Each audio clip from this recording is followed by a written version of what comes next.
Así es, ya está conectado el abogado André Benavides, quien nos va a traer también su opinión sobre la Asamblea Constituyente, si se debe realizar por una elección directa o también puede ser mixta. El abogado ya está conectado aquí en la 96.9 FM. Bienvenido a su espacio. ¿Qué tal? Qué gusto. Buenos días. Buenos días, muchas gracias por la invitación. Cordial saludo para ustedes y para toda la audiencia de la 96.9. Cuéntenos, ¿una elección directa o puede ser mixta? Amplíenos más detalles con respecto a esto. Bueno, yo creo que la Constitución de la República, el 444, es bastante claro respecto de cuál es el procedimiento para escoger a quienes van a conformar una asamblea constituyente. Y desde ningún punto de vista, primero se puede hacer lo que algunos han dicho, que se va a conformar un grupo de notables que nos den redactando la Constitución. Esa aspiración corporativista no acepta la Corte Constitucional ni la Constitución de la República. Lo segundo, en mi opinión, eso que exista una conformación mixta, que por un lado vienen asambleístas constituyentes funcionales y otros escogidos por el voto popular, me parece que tampoco por ahí va la cosa. La Constitución es muy clara, se debe escoger a los constituyentes a través del voto popular. Aquí no hay pierde. Y la anterior semana, de hecho, la Corte Constitucional ya emitió un dictamen bastante interesante en lo que tiene que ver con una propuesta de asamblea constituyente que fue justamente planteada por un grupo de ciudadanos que decía que un grupo de notables redacte la Constitución, se instala una asamblea constituyente solo para aprobar el texto constitucional. Es decir, que te van a dar haciendo el trabajo solo por la constituyente, solo es la pantomima, solo para cumplir con el requisito constitucional. Entonces, en ese contexto, evidentemente no sería posible esa alternativa. Buenos días, André, ¿qué tal? Gracias por su comentario. Ya lo he entrevistado antes y debo decir que ha sido de las voces oficialistas de la Asamblea Constituyente. Y en ese sentido hemos visto también las declaraciones del ministro del Gobierno, José de la Asca, y él ha mencionado que esta Asamblea Constituyente se pretendería hacer en 2 elecciones. ¿Es posible esto? Saltándonos, me parece a mí, que la elección a los que compondrían esta Asamblea Constituyente.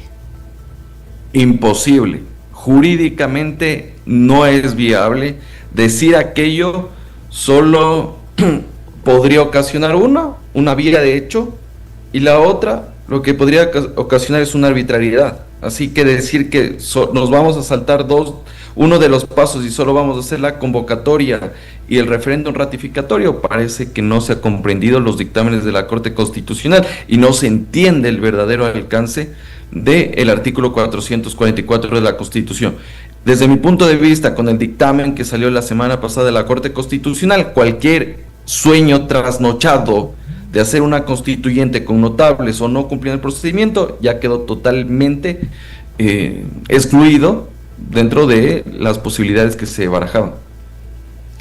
Así también vemos en una noticia de un medio muy conocido que el juez de la Corte Constitucional, Enrique Herrería, menciona: el presidente puede pasarse sobre la Corte e ir a referéndum. Esto lo dice en el contexto del artículo 1 de la Constitución. ¿Esto podría ser factible o no? Vea, sí. En realidad a mí, yo en realidad tengo respeto por el doctor Herrería Bonet.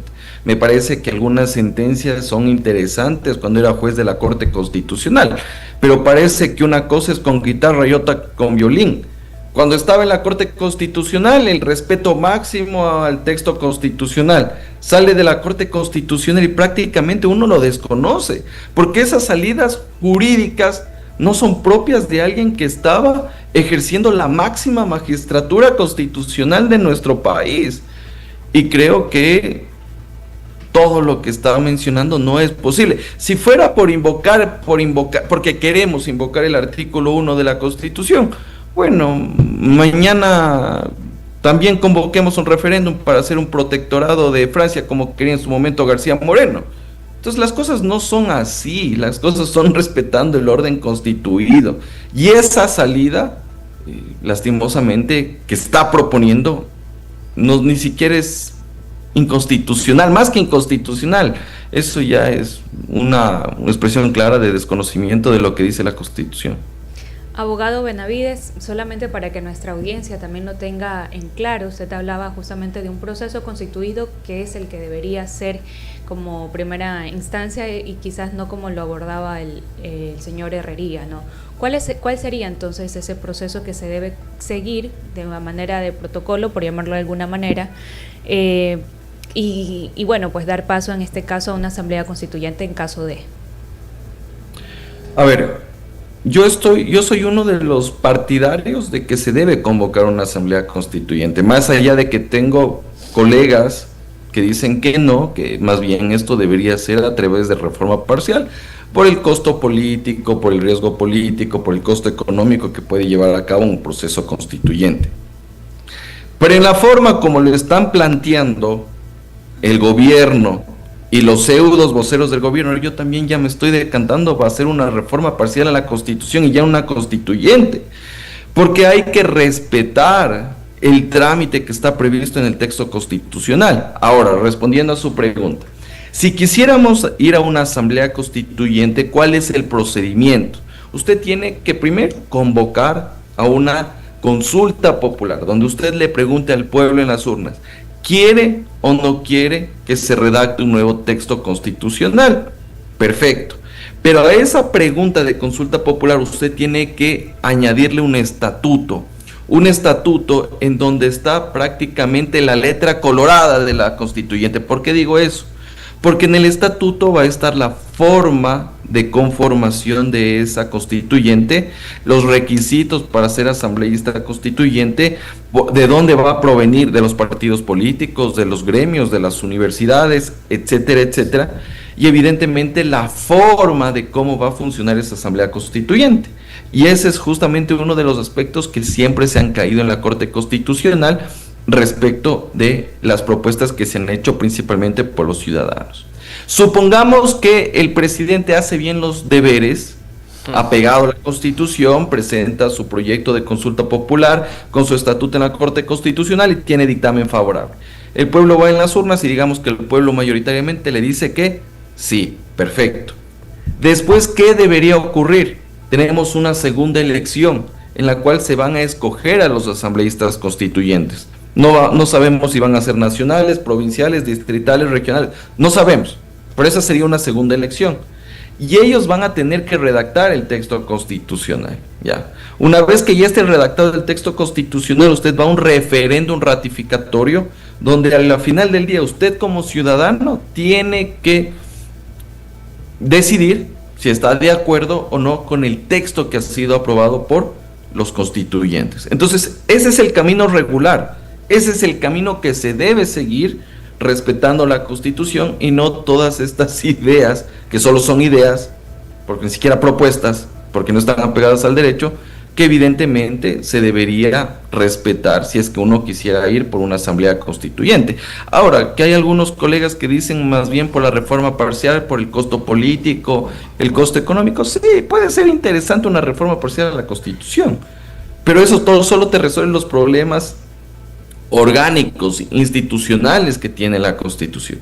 Pero hay otro tipo de cuestiones que evidentemente se van a quedar por fuera del tintero, y creo que para mí es la parte importante de la Constitución, y yo lo que le he denominado la parte pepa de una reforma constitucional, que es el régimen de desarrollo y el régimen de competencias, porque en el régimen de desarrollo usted puede modificar el presupuesto general del Estado, los sectores estratégicos, el régimen económico, laboral, etcétera, y el régimen de competencias para que los GATS ya no tengan pretexto que no tienen competencia en materia de seguridad, en materia de salud. Ahí usted puede, por un lado, modernizar el Estado y por otro, traer la inversión extranjera, pero de esto nada se dice, ni de un lado ni del otro, y creo que esa en realidad es la verdadera necesidad de una asamblea constituyente. Doctor, pero vemos también dentro de lo que estaba mencionando es que con toda esta diversidad de opiniones, parece ser que usted también se inclinaba también para una reforma parcial, al menos por el tiempo que se está dando. Yo en realidad soy un partidario que debe haber una asamblea constituyente, y le voy a dar dos motivos, uno político y uno jurídico. Vamos primero con el político. Desde la expedición de la Constitución del 2008, ¿qué se ha dicho? Que es una constitución prodelincuencial, que es una constitución que no sirve para nada, que es una constitución que no les permite gobernar, que es una constitución estatista. Bueno, redactemos una nueva constitución para que después ese discurso cacareado de que la constitución no les permite gobernar ya no exista. A ver, ya tienes nueva constitución, ahora sí, siéntate a trabajar y ya no tienes pretexto. ¿Ya? Eso en términos políticos. Ahora, en términos jurídicos. En términos jurídicos yo le puedo decir que la Constitución sí tiene algunos problemas.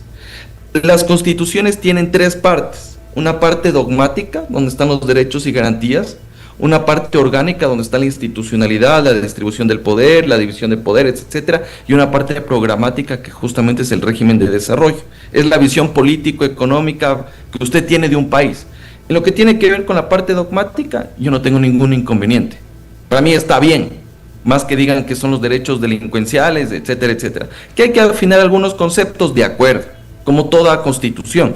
En la parte orgánica es donde está justamente el problema. Consejo de Participación Ciudadana, Consejo de la Judicatura, TCE, eso hay que modificar, en efecto. Y la parte programática, en cambio, yo soy que debe modificarse todo para justamente lo que yo he dicho, modernizar el Estado y atraer inversiones. Ahora, si vamos solo por una reforma parcial a la Constitución, solo podríamos modificar la segunda parte, y lo demás queda en el aire, lo que tiene que ver con derechos y garantías y la parte programática de la Constitución. Entonces, ¿de qué me sirve desaparecer el Consejo de Participación Ciudadana, cambiar el método para escoger jueces o vocales del Consejo de la Judicatura, si todavía tengo un régimen programático que es estatista, que no me garantiza la modernización del Estado, no me permite la inversión extranjera? ¿Y cómo se fondea el ejercicio y la garantía de derechos constitucionales? Con plata, porque podemos tener una constitución, sí, muy de avanzada, garantista,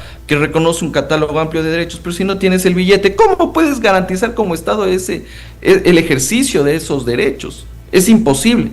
Por eso es justamente que yo, en principio, conceptualmente, respetando el orden constitucional, estoy de acuerdo con una constituyente.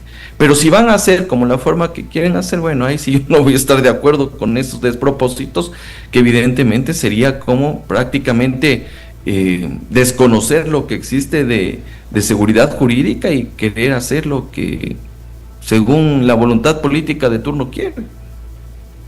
Entonces, abogado, habría que estar vigilante en la ciudadanía, sobre todo respecto al proceso que se deba llevar a cabo para dar paso a una constituyente. Y bueno, le queremos agradecer por habernos acompañado, dándonos su punto de vista, por como siempre muy bien argumentado, y que justamente busca eso, ¿no? Generar, despertar ese interés en la ciudadanía, también que puedan ellos tener su propio argumento, puedan sacar sus propias conclusiones, y todo esto es muy valioso, sobre todo si se trata pues de un tema tan delicado que puede ser a veces un poco complejo, pero abordarlo de esta manera creemos que es una buena alternativa para mantener informada a la ciudadanía. Vamos a ver, estar preparados. Muchísimas gracias al abogado André Benavides, asambleísta constituyente, saber si esto va a elección directa o puede ser mixta, un tema que se ha tratado aquí en la 96.9 FM. Muchísimas gracias. Gracias. Exactamente a las 8 de la mañana con 2 minutos, doctor. Gracias por la invitación, cordial saludo para todos.